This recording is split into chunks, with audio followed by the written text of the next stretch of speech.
Alright, I'm guessing you think you know everything there is to know when it comes to Red Dead Online. Are you absolutely sure about that? Well, either way, I have some things to clue you in on that just might surprise you. Hello everyone, I am Zumie Fiasco. Welcome back to the channel. If you are a new visitor, big ups for tuning in, and again, welcome. Before we begin, let me know right now down in the comments below what your favorite gun is in Red Dead Online. Also, be sure to leave a like down below and smash that subscribe button for your chance to win some free gold bars in this week's giveaway. As for last week's giveaway, big shout out and congratulations to CowboyBebop, love the name by the way. You have won yourself a fat stack of gold bars. All you need to do now is get into contact with me, whether it's responding to my pinned comment down below, emailing me, getting in touch with me on Discord, Twitter, however you can do it, and we will get you set up with those winnings as soon as possible. Alright, with that all out of the way, let's get started. Considering Red Dead Online has been out for a while now and the world is relatively bland and not very mysterious, it feels like the community has pretty much done everything there is to do and learned every mechanic there is to learn.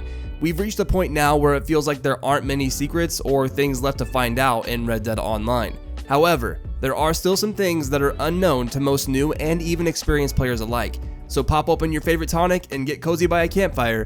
These are 9 things you still don't know about in Red Dead Online. Number 1. You can knock players out with one punch. Red Dead Online's melee combat can be a hassle sometimes, and on the other hand, you can find yourself enjoying a good fistfight even if you aren't winning. Sometimes though, you may simply not want to deal with a person long enough for them to get a chance at turning the fight around and beating you, or let alone pull a knife or a gun on you. It's really nice to just be able to send a message and end a fight before it even begins. Now, most people don't know this, but if you stand in front of the person you're wanting to fight and instead of going all in with a barrage of jabs, you can simply crouch and then tap the melee button to perform a forceful one-hit knockout blow straight to their dome. The feeling of doing this to someone that's been annoying you or maybe even just looking at you the wrong way is so fulfilling. This execution punch carries so much impact like no other, and it is sure to make you feel like a badass. Funny thing is, the player or players you end up doing this to won't even know how you did it. I recommend doing this to some friends first just to hear their reactions. You'll have a good time and get some laughs for sure. Number 2. You can sit on certain cliff edges hidden throughout the frontier. You more than likely know by now that you can sit on benches in different towns and you can take a knee to rest at just about any location in Red Dead Online. Something you may not know though is that you can also sit on certain cliffs. There are several key locations across the frontier where you can interact with the edges of certain cliffs to sit on them. You can get some awesome screenshots doing this and enjoy a chilled out break after completing a stranger mission or maybe finishing a big hunt. Friends can join in too, so you have some company while taking in the game's beauty on a more personal, immersive level. Remember, these are cliffs though, so be careful or you just might end up taking an unwanted trip straight to the ground. Number 3. You can drive steamboats. Wait, what? Did he just say steamboats? Yeah, you heard me right. In Red Dead Online, you can drive steamboats. Now, we all know the basic mounts and vehicles we can ride or drive in Red Dead Online. We got horses, wagons, stagecoaches, canoes, trains, trolleys, and even donkeys, but I bet you didn't know you could drive steamboats. Head on over to Saint Denis to locate yourself one. More than likely, when you do find one, you'll see an NPC already operating it. All you have to do to bypass them is shoot them off of the steamboat and then use whatever means you have to get over to the steamboat. You can use a canoe, you can ride your horse halfway and then swim yourself the rest of the way, but if you decide to swim, be careful because swimming will rapidly drain your cores and it will also damage your weapons pretty badly. But anyway, we're trying to get the boat, so once you get to the boat and get onto it, hit triangle on PlayStation or Y on Xbox and you will assume control of your very own steamboat. Now just have fun, explore, or maybe even throw a steamboat party. Do whatever you like and have fun showing off your new steamboat to players that didn't know you could drive them. Number 4. Wide aim is a setting that will make locking onto targets way easier.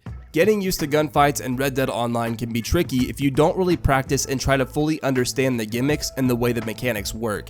That being said, most people don't know that a lot of the settings can be changed and tailored to the way you want to play. Wide aim is a setting that can be used to increase the range of your reticle from the target when locking on. Simply put, and as mentioned before, wide aim is a setting that just makes locking onto targets easier. Number 5. Cosmetically, you can dual wield weapons without an offhand holster. To a lot of players, including myself, the offhand holster is just straight up ugly. If you aren't a high enough rank to unlock a nice one or have enough money to buy a nice one, you'll be stuck with some ugly old raggedy belt ornament that holds your offhand weapon. Not to mention the positioning of the offhand holster can appear to be in an awkward spot and mess up your overall look depending on your outfit. Luckily though, if you have previously saved an outfit that does not have your offhand holster equipped after buying it, you can wear the outfit and still be able to dual wield your 2 weapons of choice without that ugly thing being stuck on your belt. Simply go to your old outfit with 1 holster and then run that outfit, and you'll notice that you will still have the 2 guns that you chose. Number 6, you can permanently pin locations on the map. In Red Dead Online, you may come across several areas you find yourself really enjoying. Whether it's a river with an awesome fishing spot or maybe a cliff that overlooks a breathtaking view, there are a lot of cool spots you'll want to revisit. Because the sheer size of the Red Dead Online map though, it feels like there are simply just too many places to memorize. Well, luckily you don't have to. Pull up the map in-game and hover over the location you never want to forget. Then press L3 to permanently mark it. Now you will always have the location marked, so revisiting it won't be a problem. This comes in handy for a lot of different things. Things like hunting spots, potential role-playing scenes, gang hideouts, loot houses, points of interest, etc. The list goes on, but now you know the way to permanently keep track of all the locations you want to save. Number 7, upgraded saddlebags will allow you to store extra purchased outfits. As of right now in Red Dead Online, we only have room for 3 custom saved outfits and 1 preset outfit on our horse. This definitely isn't enough for us players that like to have multiple outfits for different scenarios. However, when it comes to purchased preset outfits, there is a way to store 1 more on your horse.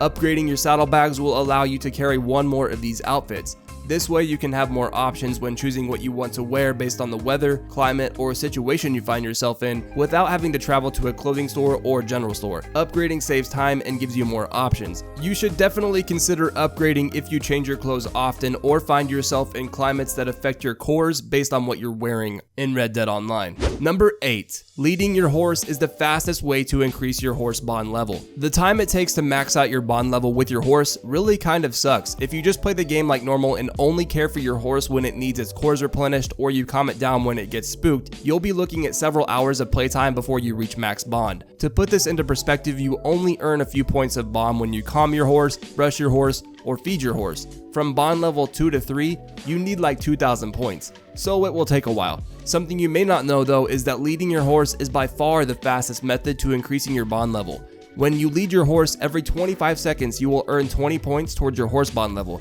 That means if you spend about 30 minutes leading your horse, you'll gain a little over 1,000 points. I know that seems like a long time to just lead your horse, but if you buy a brand new one and you don't feel like being patient with it and how long it normally takes to reach max bond level, leading your horse is the fastest way to get there. Number 9, some treasure chests contain crafting pamphlets. Treasure maps are obtained through ranking up, looting dead enemies, and clearing gang hideouts. Seeking out the treasure has its obvious rewards: gold, XP, and cash. However, what a lot of players don't know is that sometimes you will find a treasure chest that contains a free crafting pamphlet.